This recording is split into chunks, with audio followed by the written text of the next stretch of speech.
गांव वालों ने आवारा कुत्तों से निपटने के लिए एक तरकीब सोची। मरे हुए गाय के ऊपर पेस्टिसाइड डाला और खुले मैदान में उसे कुत्तों के खाने के लिए छोड़ दिया। जब लौटे तो सैकड़ों की तादाद में वल्चर्स बदहवास मरे पड़े मिले। वल्चर्स जिन्हें आप गिद्ध नाम से भी जानते हैं। ये घटना है असम के कामरूप जिले की। ऐसे ही कुछ घटना शिवसागर जिले में देखने को मिली। गाय का शव खाने से करीब 19 वल्चर्स की मौत हुई, जबकि 2019 में शव को खाने से 29 वल्चर्स मारे गए। और ऐसी ही कई घटनाओं के कारण आज देश में वल्चर्स की आबादी 4 करोड़ से गिरकर 4 लाख से भी कम हो गई है। जंगलों को साफ रखने का जिम्मा उठाने वाले ये वल्चर्स आज खुद 99% साफ हो चुके हैं, यानी खत्म हो चुके हैं या फिर कहे मार दिए गए हैं। नेचर्स गार्बेज डिस्पोजर कहे जाने वाले इन वल्चर्स के एक्सटिंक्ट होने का सबसे बड़ा कारण डाइक्लोफेनेक नाम की यह दवा है। कैसे इस छोटी सी दवा ने 4 करोड़ पॉपुलेशन कैरी करने वाले वल्चर्स को एक्सटिंक्ट बर्ड की कैटेगरी में ढकेल दिया, ये आप पूरी वीडियो देखने के बाद समझ जाएंगे। भारत दुनिया में मवेशियों की आबादी वाला सबसे बड़ा देश है। भारत में लाइव स्टॉक का एक मेजर पार्ट गाय, भैंस, बकरी जैसे कई जानवर है। 1990 के दशक से डाइक्लोफेनेक नाम की एक दवा कैटल्स को ट्रीट करने के काम आती है, पर खतरा तब शुरू हुआ जब ट्रीटमेंट के दौरान कैटल्स की मृत्यु हो जाती है और वल्चर्स इसका सेवन भोजन के तौर पर करते हैं। मरे हुए मवेशियों के टिश्यू में बचा हुआ डाइक्लोफेनेक जब वल्चर्स मांस के साथ खा लेते हैं तब वो जहर का काम करता है। कम खुराक पर भी यह दवा गिद्धों में सीवियर किडनी डैमेज का कारण बनती है। पोस्टमार्टम में पाया गया है कि इस दवा की वजह से वल्चर्स के आंत में यूरिक एसिड जम जाता है और किडनी में नेक्रोसिस हो जाता है। आम भाषा में कहें तो किडनी फेल हो जाती है। जाने अनजाने में ही सही, लेकिन ऐसे ही लाखों गिद्धों की हत्या हो चुकी है।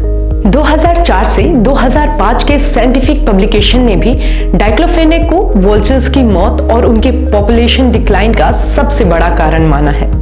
ऐसे इंसिडेंट्स को देखते हुए इंडियन गवर्नमेंट ने 2006 में डाइक्लोफेनेक पर बैन लगा दिया। सरकार द्वारा उठाए ये कदम मील का पत्थर साबित हुए, लेकिन despite the ban on diclofenac, environment विषैली दवाओं से आजाद नहीं हो पाया, क्योंकि बाजार में कैटल ट्रीटमेंट के लिए ऐसी कई दवाएं हैं जो वल्चर्स के लिए विषैली हो जाती हैं। वल्चर कंजर्वेशन एक्शन प्लान के तहत बॉम्बे नेचुरल हिस्ट्री सोसाइटी ने वल्चर्स को एक्सटिंक्ट होने से बचाने के लिए वल्चर कंजर्वेशन ब्रीडिंग प्रोग्राम का सेटअप किया, जो इंडियन सबकॉन्टिनेंट के चुनिंदा जिप्स वल्चर को फिर से जीवित कर रही है, उनका प्रजनन करवा रही है। देखिए, इंसान रहता है पृथ्वी पर और रहने के लिए उसको और दूसरा कोई तो जगह अवेलेबल नहीं है। तो ये अगर उसने अपना घर मान लिया है तो इस घर को साफ सुथरा रखने के लिए उसको प्रयास करना पड़ेगा। और इस काम में उसको मदद करने वाला एक ही जीव है, उसका नाम है गिद्ध। और गिद्ध हमें इस टाइप से हेल्प करता है कि इकोलॉजी का बैलेंस वो बना के रखता है। और इसीलिए गिद्ध और पर्यावरण, इसको आप अलग नहीं कर सकते हैं। संस्थान की ये कदम काबिले तारीफ है, पर वल्चर्स का एक्सटिंक्ट होना तब तक खत्म नहीं हो सकता जब तक मार्केट में विषैली दवाएं धड़ल्ले से बिक रही हैं।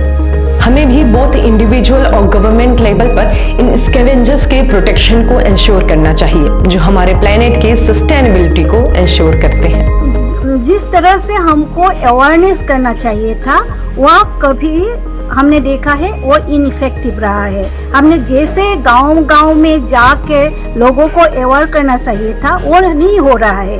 अकेले एक लोग नहीं कर पाएंगे, उसके लिए सबको मिलजुल कर करना चाहिए। जैसे ग्राम सभा है, पंचायत से, सिविल बॉडीज है और जो सिविल सोसाइटी ग्रुप्स है, उन सबको एक साथ मिलकर ये करना चाहिए। जो है आपके आसपास, आपके शहर का खास, वो दिखाएगा आपको DNN 24, आपका अपना डिजिटल न्यूज नेटवर्क। तो फिर कीजिए लाइक, सब्सक्राइब और फॉलो।